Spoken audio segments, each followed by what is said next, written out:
La Navidad está a la vuelta de la esquina. El olor a pavo y a tamales acá en México ya comienza a inundar el ambiente.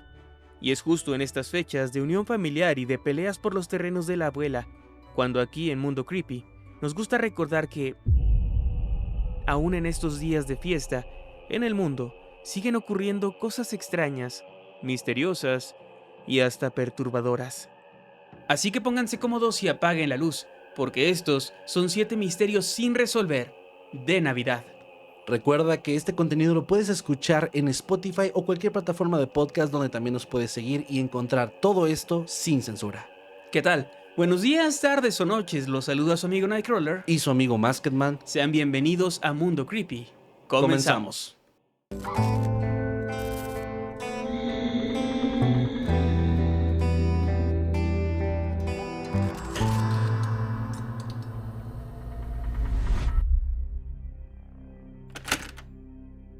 El asesinato de la familia Miyazawa. Hace algunas semanas les trajimos un video sobre los 7 misterios sin resolver más perturbadores de Japón, y es precisamente este país con el que daremos inicio a este recorrido inquietante. En esta nación la Navidad es muy distinta como la conocemos acá en Occidente. Suele celebrarse comiendo pollo frito de la marca Kentucky y usualmente se celebra en pareja, pareciéndose más al día de San Valentín que a nuestra concepción tradicional de la festividad. Sin embargo, a pesar de las diferencias notables, la Navidad en Japón cada vez ha ido tomando más fuerza, y a principios del nuevo milenio, justo por estas fechas, un terrible suceso acaparó los noticieros: el asesinato lamentable de una familia entera y el misterio detrás de las verdaderas motivaciones del asesino. La familia Miyazawa vivía desde finales de los años 90 en una casa de 2 plantas con ático en el barrio residencial de Kamisoshigaya, en Tokio, y estaba conformada por 5 integrantes: Mikio, de 44 años, su esposa Yasuko, de 41, su hija Nina, de 8, y su hijo menor Rei, de 6, quien tenía una discapacidad de desarrollo. Eran descritos como vecinos tranquilos y que no tenían conflictos conocidos. Su vivienda, cercana al parque Soshigaya y a un campo de béisbol, formaba parte de una zona tranquila residencial ubicada en Setagaya. La mañana del 31 de diciembre, algunos familiares acudieron a la casa, bastante preocupados por no haber podido comunicarse con ellos, y lo que encontraron ahí dentro fue simplemente escalofriante. Los cadáveres de Mikio, el padre, y su hijo Rei yacían ensangrentados en el suelo del piso inferior, y al inspeccionar la casa encontraron los cuerpos de Yasuko y Nina en el ático. Todos habían sido asesinados de una manera brutal. La zona fue acordonada por la policía inmediatamente. En la escena del crimen se recuperaron 2 cuchillos de cocina junto a los cadáveres. El arma principal fue un cuchillo de sashimi marca Sekimaru Ginyu, una serie limitada de 1500 unidades fabricadas en junio de ese mismo año. Además, se halló un fragmento de la hoja fracturada del cuchillo en el ático. El asesino abandonó muchas piezas de ropa y accesorios en la casa. Se identificó un gorro de lana gris, una chaqueta negra de talla grande, un pañuelo verde a cuadros, guantes negros ajustables, una mochila de cintura o cangurera y, por último, una sudadera gris con mangas color lila modelo Giso. Lo curioso con esta última prenda es que solo se vendieron 10 de estas en Tokio antes del crimen. Se encontraron también huellas nítidas de un par de zapatillas deportivas blancas de la marca Schlesinger, de talla 27.5 centímetros. Este modelo no se había vendido en Japón, sino que fue fabricado en Corea del Sur. En el interior de la mochila y en 2 pañuelos negros se detectó la presencia de la fragancia Drakkar Noir de Guy Laroche, un perfume de venta comercial en Japón desde los años 80. Se tomaron huellas dactilares y palmares muy claras del agresor sobre las armas y prendas. El análisis forense determinó que el ADN y la sangre tipo A correspondían a un varón. No se encontraron evidencias de disparos, lo que indicaba que el crimen había sido perpetrado exclusivamente con un cuchillo y utilizando la estrangulación. Cualquiera pensaría que con esta cantidad absurda de evidencia sería cuestión de muy poco tiempo antes de que se encontrara al culpable, pero sorpresivamente esto no fue así. La investigación fue asumida por la Policía Metropolitana de Tokio, creando un equipo especial. Se ofreció una recompensa de hasta 20 millones de yenes para quien diera datos útiles, y paralelamente se difundió un retrato hablado del sospechoso, describiéndolo como un hombre de cerca de 1,70 m de estatura, complexión mediana, cabello castaño, con una posible herida de cuchillo en la mano. Se repartieron volantes, se imprimieron carteles e incluso se elaboró un maniquí con vestimenta similar a la del agresor, pero nada de esto dio frutos. Con toda la evidencia disponible, se realizó entonces una línea de tiempo de los hechos, siendo los siguientes. El 30 de diciembre por la tarde-noche, la familia pasó el día con normalidad, compraron en un centro comercial local y cenaron en casa viendo la televisión. Cerca de las 11 de la noche, un intruso no identificado irrumpió en la vivienda por una ventana del baño situada en el segundo piso.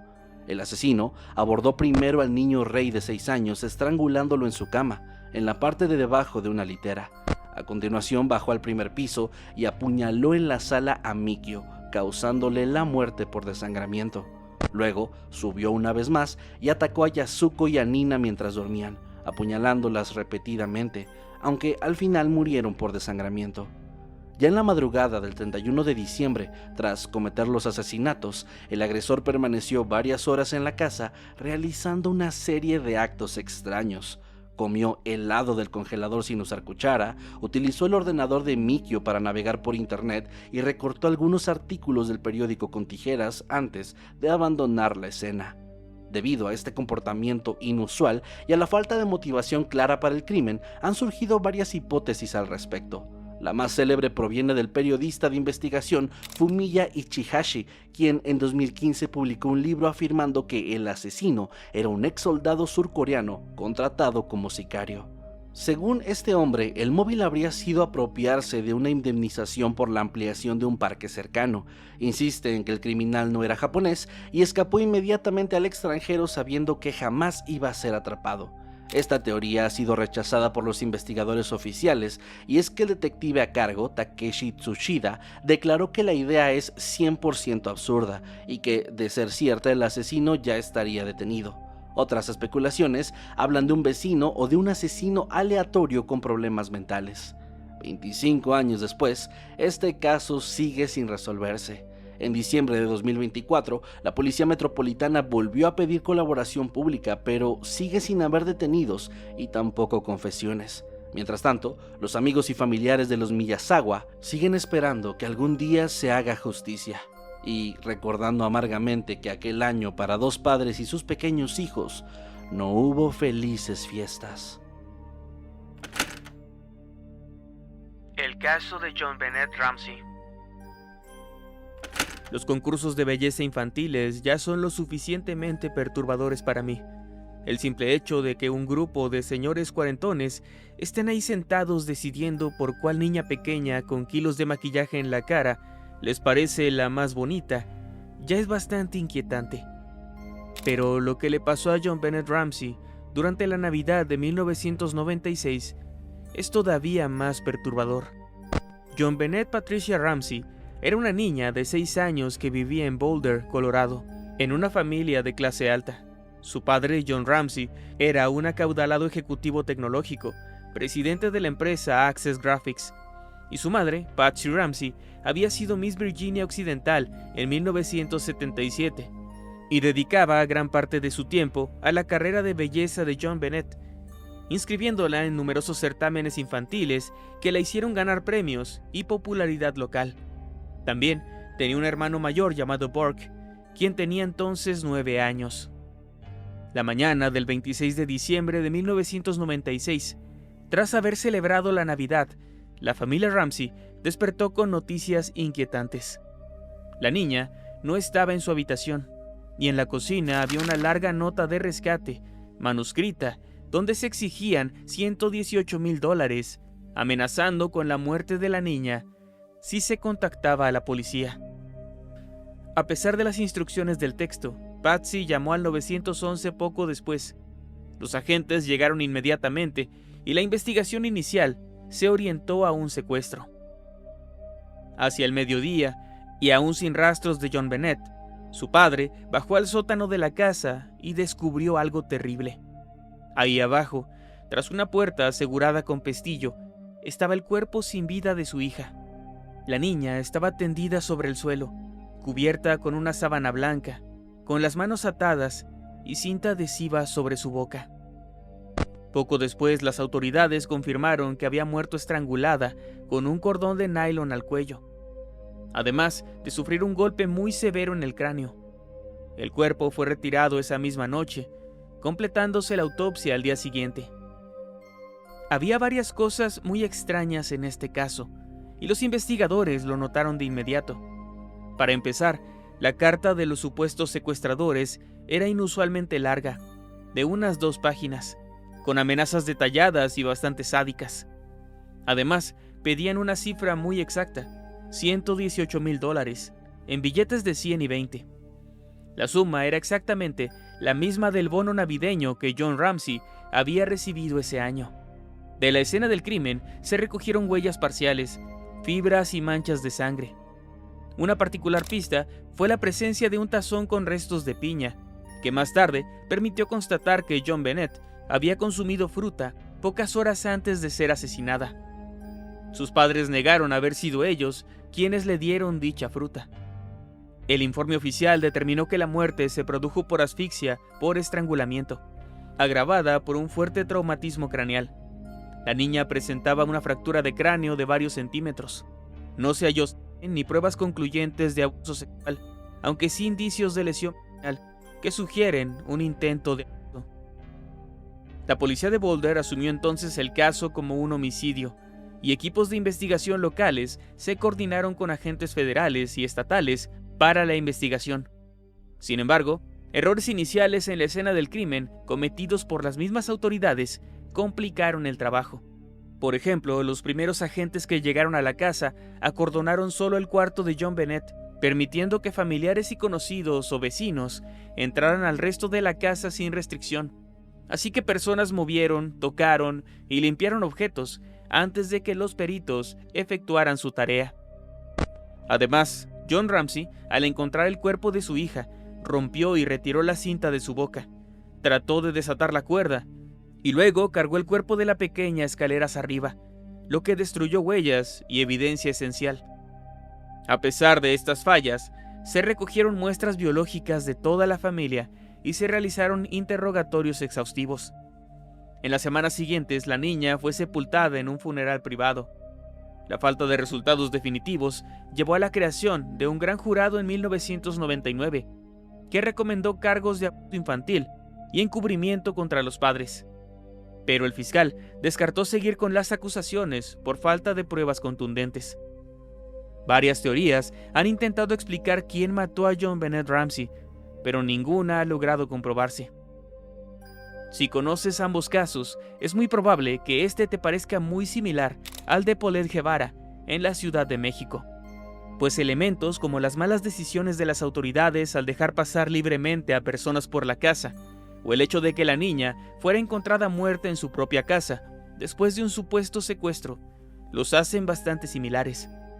Y al igual que en el caso de Paulette, muchas de las sospechas recayeron en los padres, basándose en la falta de señales de entrada forzada y en la enigmática nota de rescate. Muchos creen que tal vez uno de ellos, o ambos, pudieron haber asesinado a la niña y después tratado de encubrirlo, haciéndolo pasar por un secuestro. Otra hipótesis habla de un intruso que pudo arreglárselas para sedar a John Bennett y llevarla al sótano. Muchos señalan que la niña, al ser conocida por los certámenes que había ganado, podía haber llamado la atención de pederastas, y uno de ellos podría ser el asesino. Pero a pesar de comparar el ADN con decenas de posibles sospechosos, jamás se logró identificar a nadie.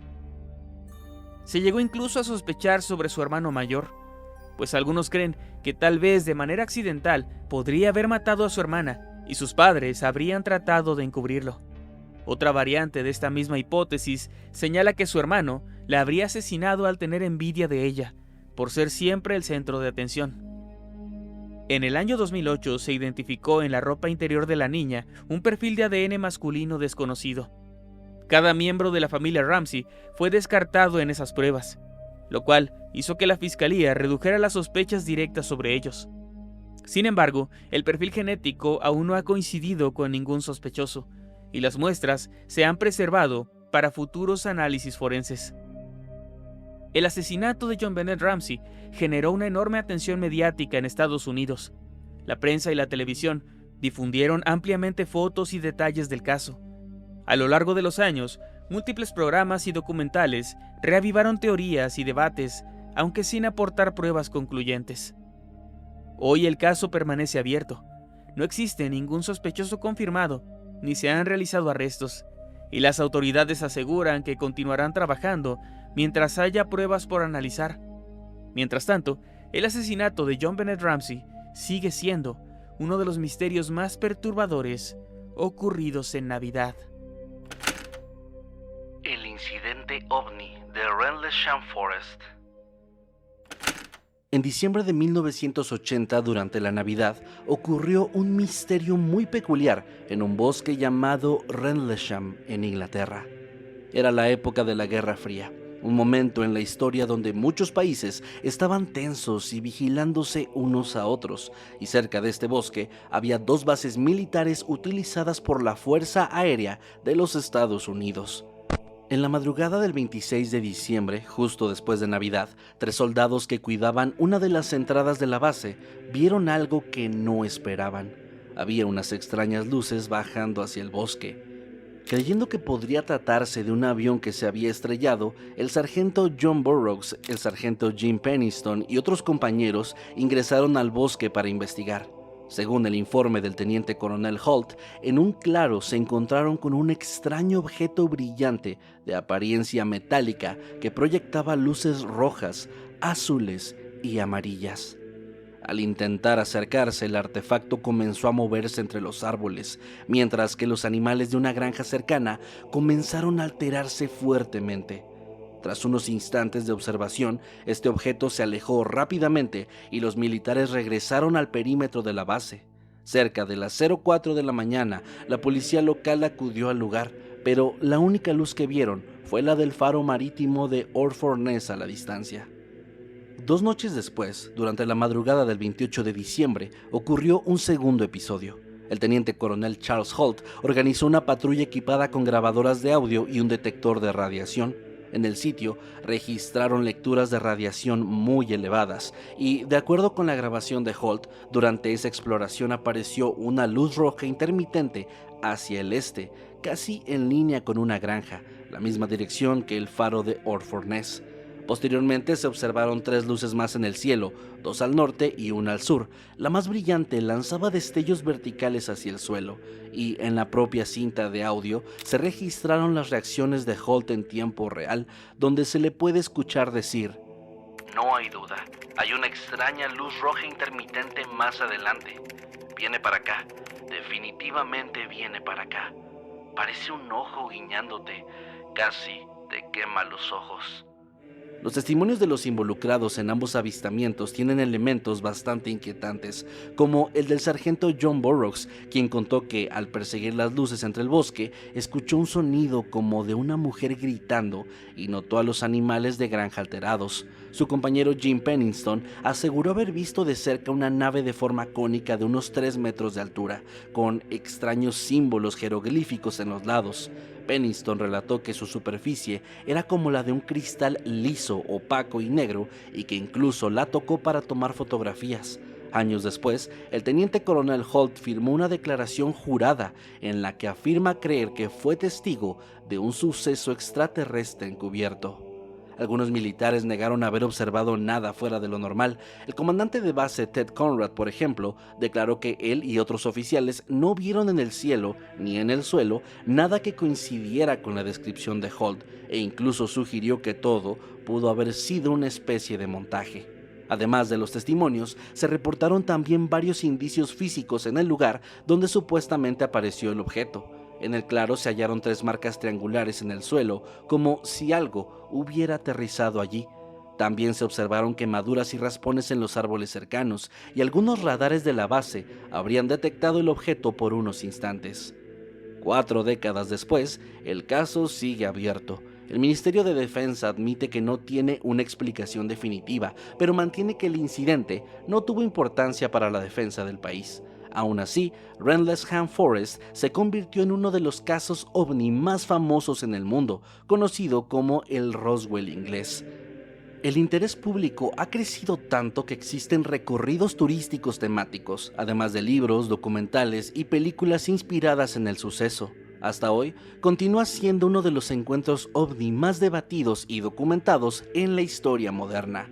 Muchos opinan que se trató de simples confusiones, pero otros cuentan que realmente aquella noche los militares se encontraron frente a frente con naves de origen extraterrestre. Pero sin duda lo único seguro de todo esto es que esos militares jamás olvidarían lo que vieron aquella Navidad de 1980. Hola, si estás disfrutando este contenido, seguramente te va a interesar lo demás que tenemos para ti. Y es que tenemos más canales con contenido de terror como Noctámbulos Podcast, un programa donde platicamos como amigos de casos bastante aterradores. También está Historias de Mundo Creepy, donde contamos las historias más aterradoras vividas por nuestra audiencia. O también puedes escuchar Creepypastas de Mundo Creepy con historias narradas y escritas por nosotros. Todo está disponible tanto en YouTube como en tu plataforma de podcast favorita. El asesinato de Lila Anderson. Este es un caso muy poco conocido, pero que en su momento conmocionó a Canadá debido a su brutalidad y misterio. Estamos hablando del asesinato de Lila Anderson. Lila nació en una pequeña localidad de la Columbia Británica y sirvió durante la Segunda Guerra Mundial en la Real Fuerza Aérea Canadiense como sargento cocinera. Tras licenciarse, se mudó a Vancouver, donde trabajó en cafés y supermercados. En 1950, compró un terreno en East 15th Avenue, donde diseñó y construyó una pensión propia. Ahí vivía en el piso inferior, mientras rentaba el superior. Era una mujer reservada y amable. Le encantaba la jardinería, cuidaba con cariño de su gato Mikey y prefería pasar las noches en casa, escuchando la radio o viendo la televisión. No tenía pareja, y tuvo 2 hijos a quienes dio en adopción al nacer: Ross Dewar, nacido en 1947, y una hija mayor, quien se cree vive en Ontario. En la tarde del 25 de diciembre de 1959, Lila Anderson, que entonces tenía 38 años, le dijo a su hermana y a una vecina que tenía planes para la cena navideña, pero no reveló de qué se trataba o con quién iría.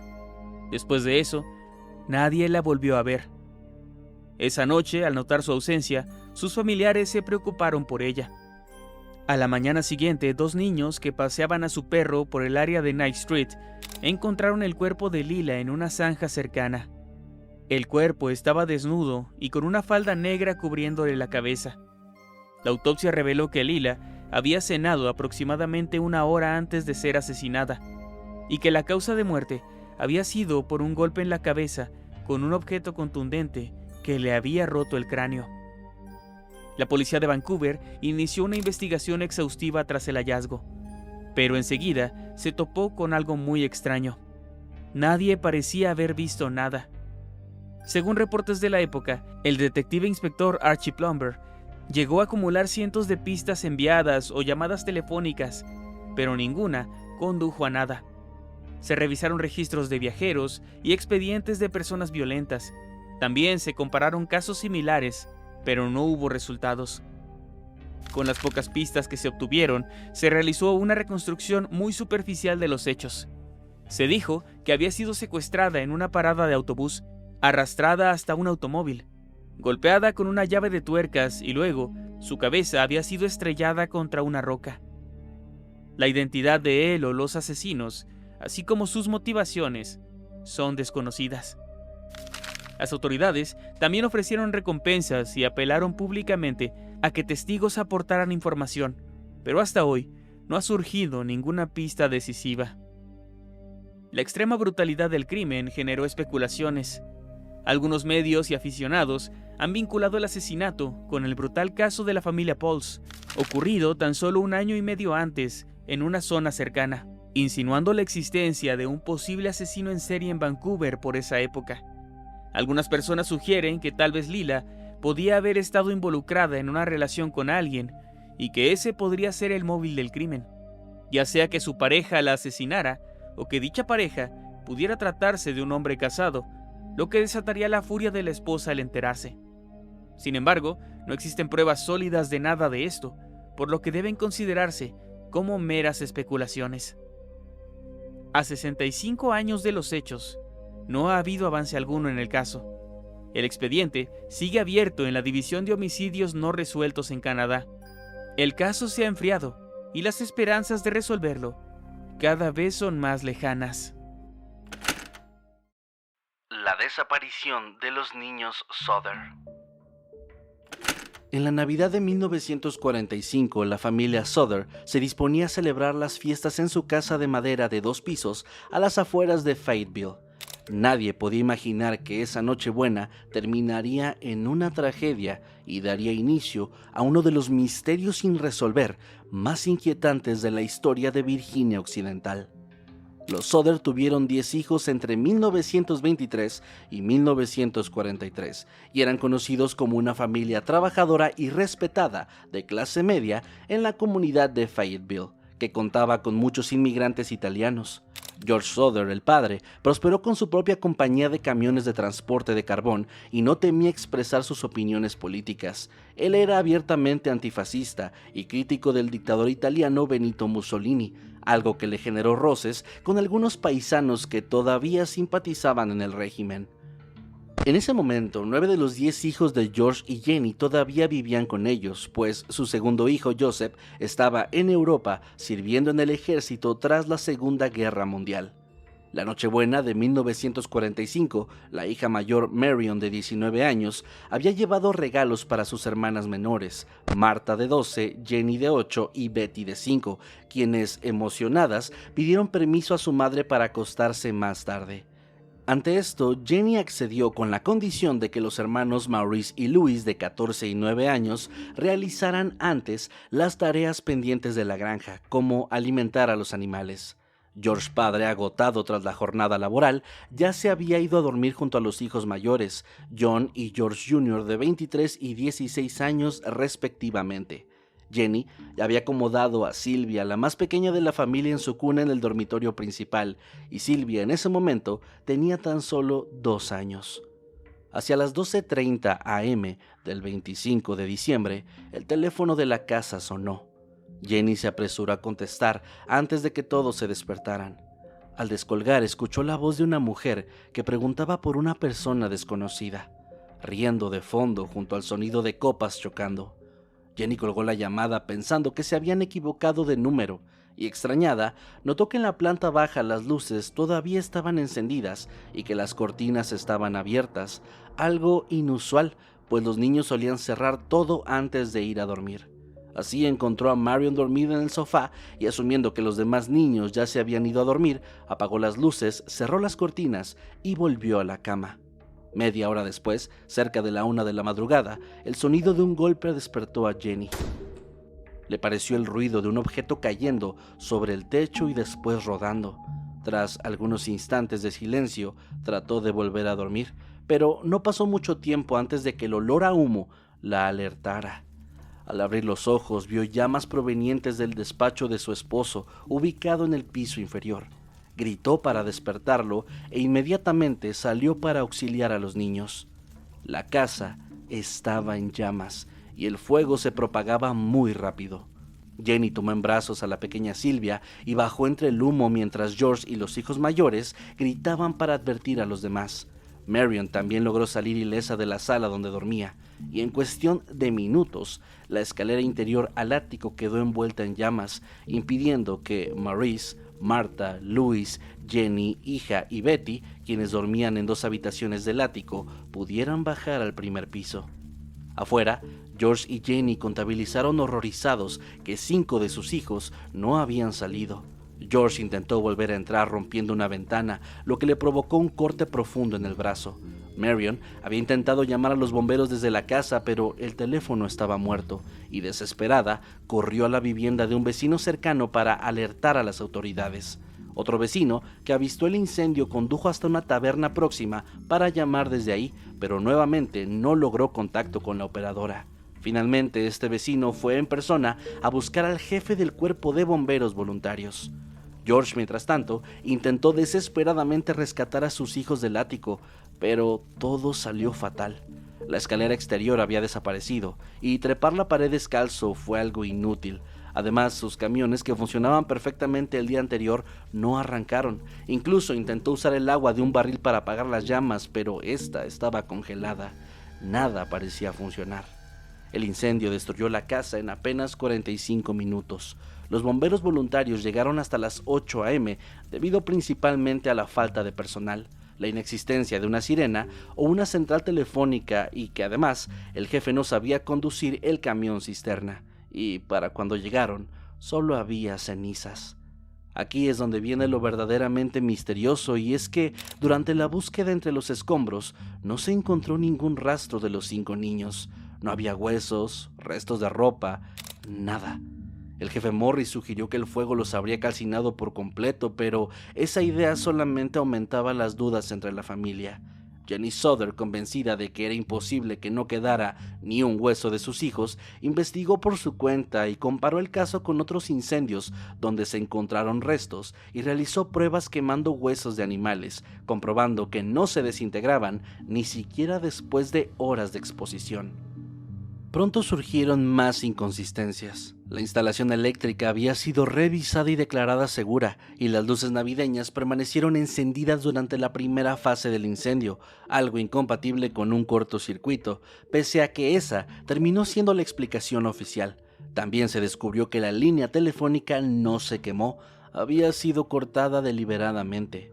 Días después, un hombre fue arrestado por robar cosas de la propiedad esa misma noche y admitió haber cortado el cable telefónico pensando que era tendido eléctrico, aunque negó cualquier relación con el origen del incendio. Sin embargo, no se conservan registros de la identidad de este hombre en los archivos policiales. A esto se sumó la aparición de la escalera en la casa, hallada a más de 20 metros de su sitio habitual sin que nadie de la familia la hubiera movido. Semanas después, una posible pista dio un nuevo sentido al ruido que Jenny escuchó en el techo antes del incendio. Un conductor de autobús declaró haber visto a personas lanzando bolas de fuego hacia la casa, y cuando la nieve se derritió, Sylvia encontró un objeto de goma verde parecido a una pequeña granada casera. George recordó el golpe en el techo y especuló que pudo tratarse de un artefacto incendiario. Para los Souther, todo indicaba que el fuego había sido provocado desde el exterior y no por un accidente eléctrico dentro de la casa. 4 días después del incendio, y a pesar de las dudas de la familia, las autoridades emitieron los certificados de defunción de los 5 niños, y un jurado concluyó que el fuego fue un accidente por cableado defectuoso. Curiosamente, un agente de seguros que había amenazado a George Souther meses atrás diciéndole que su casa se convertiría en humo y sus hijos serían destruidos por sus críticas a Mussolini, formaba parte de dicho jurado. La familia intentó obtener respuestas por su cuenta y en 1947 acudieron al FBI y Edgar Hoover mostró interés en ayudar, pero la intervención federal fue bloqueada por las autoridades estatales. Aún así, el FBI investigó informalmente el caso durante 2 años como posible secuestro, sin encontrar pruebas concluyentes. En 1949, los Souther lograron hacer que se realizara una excavación forense, donde se hallaron objetos de los niños y 4 vértebras humanas enviadas al Instituto Smithsoniano. El análisis determinó que pertenecían a un adolescente mayor que cualquiera de los hijos desaparecidos y que no habían estado expuestas al fuego. Después se supo que probablemente provenían de la tierra utilizada para rellenar el terreno, procedente de un área cercana a un cementerio. Pese a todo, George y Jenny siguieron adelante. En los años 50 difundieron folletos, elevaron las recompensas y colocaron enormes carteles a la orilla de la carretera con las fotos de sus hijos y la pregunta sobre su destino. Las autoridades, por otro lado, se negaban a reabrir el caso. El gobernador lo dio por perdido y el jefe de bomberos se retiró sin ofrecer más explicaciones. En los años siguientes surgieron múltiples avistamientos y pistas que mantuvieron viva la esperanza de esta familia. Una empleada del hotel en Charleston aseguró haber visto a 5 niños acompañados por adultos de origen italiano justo después del incendio, aunque su testimonio terminó considerándose poco fiable. También aparecieron informes de supuestos avistamientos de los niños desde Missouri, Texas, Florida y otros lugares, todos estos sin resultados concluyentes. 2 décadas después de la tragedia, los Soder recibieron lo que consideraron el indicio más concreto de que, al menos, uno de sus hijos estaba con vida. En 1967, Jenny encontró en el correo una carta dirigida a ella, con sellos postales de Central City en Kentucky y sin remitente. Dentro había una fotografía en blanco y negro de un joven de unos 30 años. Al verla, tanto Jenny como George sintieron escalofríos. El hombre retratado tenía rasgos muy similares a su hijo Louis Soder, quien tendría 32 años para ese momento. En el reverso de la foto, escrito a mano, había un mensaje críptico. Louis Soder, I love brother Frankie, y Lil Boys, A90 132 or 35. Un mensaje del cual no se sabe exactamente cuál es su significado. Sin embargo, la familia notó únicamente el nombre de su hijo, lo cual bastó para encender sus esperanzas y, por si no fuera ya suficiente misterio en este caso, la familia decidió contratar a un detective privado para que investigara en Kentucky, pero este detective jamás volvió con un informe y, de hecho, nunca volvieron a saber de él. En cuanto a la foto, los Soder la añadieron a su cartel publicitario y colgaron una copia ampliada sobre la chimenea de su hogar. Años más tarde se ha especulado que los números A90 132 o 35 podrían referirse a códigos postales de la ciudad de Palermo, en Sicilia, un detalle que algunos vinculan con una teoría que dice que la mafia italiana podría haber estado involucrada en este caso. Durante más de 2 décadas, los Soder siguieron cada rastro por remoto que fuera. George viajó por varios estados siguiendo rumores, fotografías y testimonios inciertos. Finalmente, George Soder falleció en 1969 sin haber encontrado la verdad. Jenny, su esposa, continuó buscando respuestas junto a sus hijos sobrevivientes y durante el resto de su vida vistió de negro como señal de duelo. Ella murió en 1989 sin saber qué ocurrió con Maurice, Martha, Louis, Jenny y Betty. Tras su muerte, una icónica valla publicitaria con las fotos de sus hijos fue finalmente retirada del predio familiar después de tantos años. El misterio de los 5 niños Soder sigue abierto hasta nuestros días y es muy probable que jamás lleguemos a saber qué fue lo que realmente ocurrió aquella Nochebuena de 1945. Una historia que es tan inquietante como misteriosa y que sigue siendo recordada en la comunidad de Fayetteville cada Navidad. El incidente Cash Landrum. Era el 29 de diciembre de 1980, 4 días después de Navidad, y tan solo 3 días después del avistamiento ovni en Rendlesham Forest, del que les hablamos anteriormente. Cuando 3 personas comunes, Betty Cash, Vicky Landrum y el pequeño Colby, de apenas 7 años, volvían a casa por un camino rural de Texas, sin imaginar que estaban a punto de convertirse en los protagonistas de uno de los encuentros más extraños, polémicos y aterradores de la historia de la ufología moderna. Aquel 29 de diciembre, aproximadamente a las 9 de la noche, las 2 amigas y el niño transitaban por la carretera FM 1960, una vía rural de 2 carriles en los alrededores de Dayton, Texas. Betty era la conductora del automóvil, un Oldsmobile, en el que regresaban de cenar. Vicky viajaba de copiloto y Colby, el pequeño nieto de Vicky, ocupaba el asiento trasero. De pronto, en medio de la oscuridad, pudieron ver una luz brillante entre los árboles. Al principio creyeron que era un avión comercial acercándose, pero pronto se dieron cuenta de que provenía de un enorme objeto en forma de diamante suspendido sobre la carretera. Bajaron del auto para verlo mejor. Era un objeto metálico y brillante que expulsaba llamas por su base y desprendía un calor tan intenso que sus rostros comenzaron a arder y el tablero del coche llegó a calentarse. Vicky quiso volver a entrar apresuradamente al auto y apoyó la mano en el salpicadero, dejando impresa la huella quemada de su palma. Después de varios minutos, el artefacto ascendió lentamente del lugar y comenzó a alejarse. En ese instante aparecieron de todas direcciones decenas de helicópteros militares que rodearon la nave. Las testigos contaron entre 23 y 26 helicópteros del tipo Boeing CH-47 Chinook, helicópteros de transporte pesado de doble rotor. Desde el vehículo vieron cómo estos acompañaban al objeto hasta perderlo de vista en la oscuridad.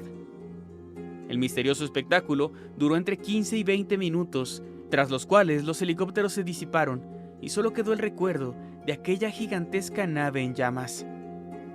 Tras el encuentro, los tres sufrieron graves problemas de salud en las horas siguientes. Betty Cash fue la más afectada. A las pocas horas desarrolló quemaduras térmicas y ampollas en la piel, así como fiebre muy alta, náuseas, diarrea y dolor de cabeza insoportable. Su vista se irritó y perdió más de la mitad de su cabello y varias uñas. Vicky y Colby también presentaron síntomas de quemaduras leves en la piel, además de náuseas, dolores de cabeza y síntomas como fiebre y debilidad. El 3 de enero de 1981, Betty fue internada en el hospital de Houston, con un estado crítico. Apenas podía caminar y era capaz de alimentarse por sí misma. Pasó 6 semanas hospitalizada bajo tratamiento intensivo. El Dr. Brian McClellan, su médico de cabecera, declaró en 1991 que el caso de Betty era un ejemplo claro de envenenamiento radiológico, comparable a estar a pocos kilómetros del centro de una bomba nuclear. Inmediatamente después del incidente, las víctimas buscaron ayuda médica y luego emprendieron acciones legales. Betty Cash, tras ser dada de alta, convocó a periodistas y expertos para documentar su situación. Vicky Landrum inicialmente buscó una respuesta de la NASA y luego interpuso denuncias formales. Fue así que en enero de 1981, Cash y Landrum se entrevistaron con oficiales de la Fuerza Aérea de la base de Bergstrom en Austin, Texas, donde explicaron los hechos. Sin embargo, se les informó que desde 1969, la Fuerza Aérea estadounidense ya no se ocupaba de avistamientos ovni. Poco después, las testigos presentaron una demanda civil en tribunales federales de Houston, solicitando una compensación de $20 millones por los daños a la salud. El caso recibió cobertura nacional, pues se convirtió en una demanda sin precedentes vinculada a un presunto encuentro ovni. No obstante, en 1982, la demanda fue desestimada por falta de pruebas. El juez consideró que no se demostró que los helicópteros pertenecieran a las Fuerzas Armadas y que la Fuerza Aérea no reconocía ningún vehículo en el lugar en esa fecha. Tras esta decisión judicial, las víctimas no obtuvieron compensación alguna. Ante la ausencia de una explicación oficial, la evidencia del incidente se basa en indicios indirectos. Está la huella quemada que quedó impresa en el tablero del automóvil, una sección de la carretera chamuscada que, misteriosamente, desapareció tan solo días después y fue reparada. Los testimonios de varias personas que dijeron ver luces extrañas o helicópteros aquella noche. Entre ellos, destacó un policía, quien aseguró haber observado varios helicópteros Chinook volando bajo y buscando algo en el área donde ocurrió el encuentro.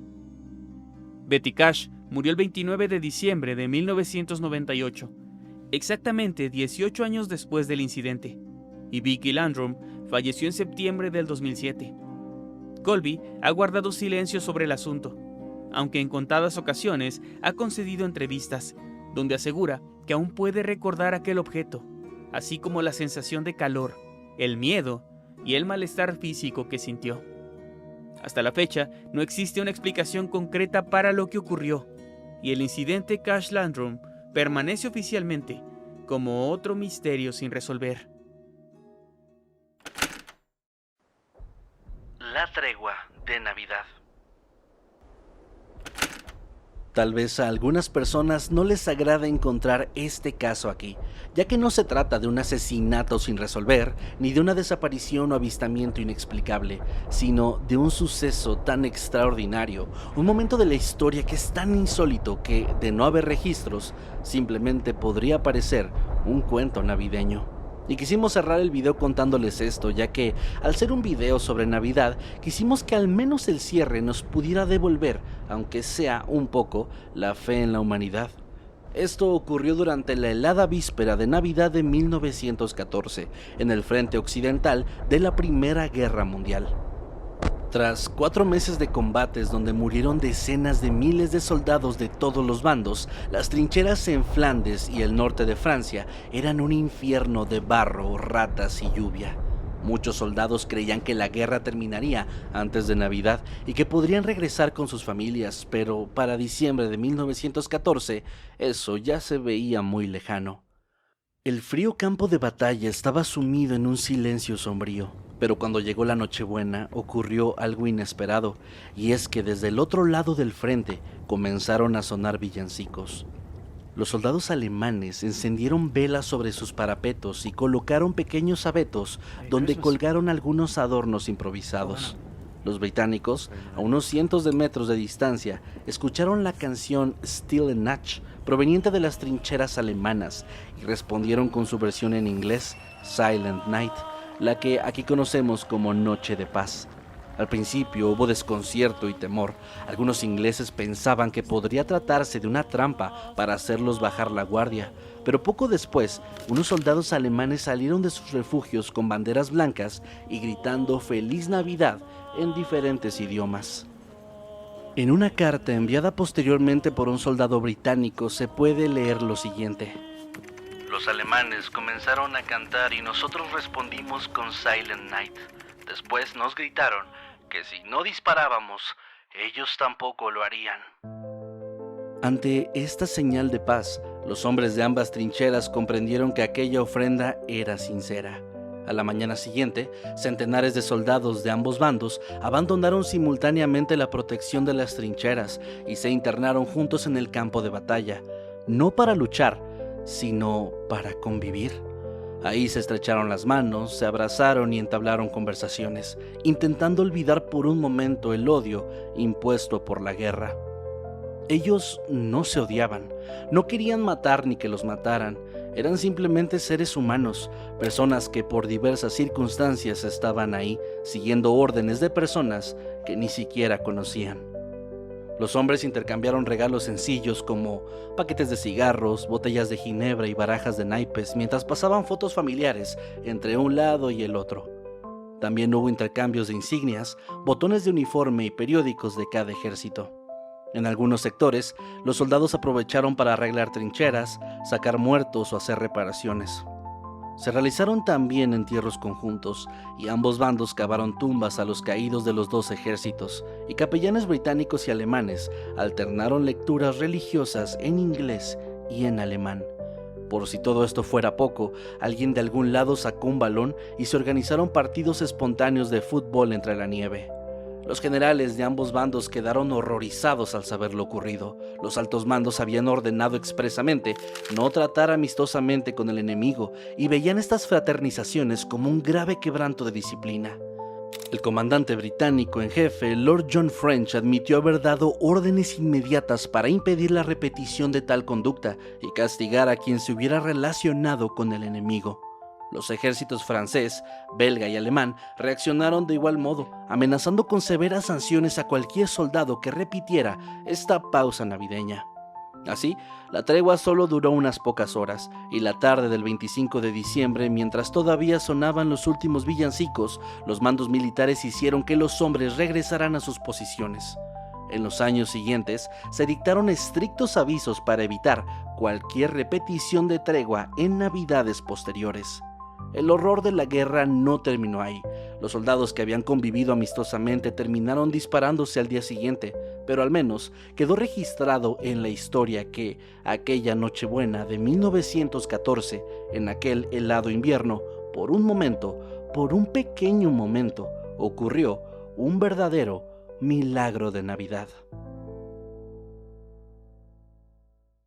Muchas gracias por suscribirte, dejar tu like y un comentario. Esperamos que hayas disfrutado de estos misterios y de este video en general. También les deseamos felices fiestas, feliz Navidad y un próspero año nuevo. Gracias por acompañar este contenido en 2025 y nos vemos muy pronto porque hay un video más antes de cerrar el año y después nos tomaremos un breve descanso. Los queremos mucho y sin más que decir me despido. Yo soy Nightcrawler Y yo soy Maskedman. Nos vemos después.